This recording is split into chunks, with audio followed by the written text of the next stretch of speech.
তার ভিতরে ছিল প্রবাসীদের ভোটের বিষয়টি এখানে গুরুত্ব পেয়েছে।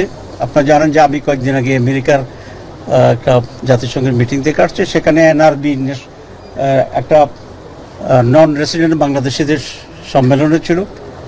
এখন সেখানে এই দাবিটা অনেক জোরদার ছিল যে তাদের ভোটের যে ইস্যুটি ছিল, এবং আমরা ওয়াদা করেছিলাম যে আমরা দেশে গিয়ে এই বিষয়টা ইলেকশন কমিশনে আলোচনা করব। তো সেই ওয়াদাটা আজকে পূরণ হচ্ছে। আমরা এই বিষয়ে আলোচনা করেছি। তারা দুটা সমস্যার কথা বলেছিল। একটা হচ্ছে আইডি কার্ড, যেটা সেটি তো অবশ্যই হবে এবং সেটা একটা জটিলতা আছে, তার বাইরে অন্য কোনো ডকুমেন্টস দিয়ে সেটা করা যায় কিনা। তো আজকে ইলেকশন কমিশন বলছে যে জন্ম সনদ যেটা আছে সেই জন্ম সনদের মাধ্যমেও তারা ভোটার হতে পারবে। তো একটা সলিউশন আছে, এটা আমার মনে হয় এটা হতে পারে।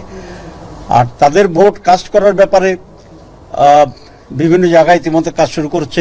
কোনো দেশে 3টে 4টে করে সেন্টার করেছে। সব মিলিয়ে একটা প্রস্তুতি তারা মোটামুটি নিচ্ছে। আমরা স্যাটিসফাইড আপাতত যে প্রথমবারের মতো এক্সপেরিমেন্টালি যেটা তারা সেখানে নিচ্ছে। আমরা আরেকটা বিষয় আলাপ করেছিলাম, সেটা হচ্ছে ভোটার লিস্ট আপডেট করার যে বিষয়টি আছে। তো সেটা তো ওনাদের শিডিউলে যে ডেটটি আছে অক্টোবর, তারা বলছেন আমাদেরকে যে এর ভিতরে সেটাকে তারা সম্পন্ন করবে।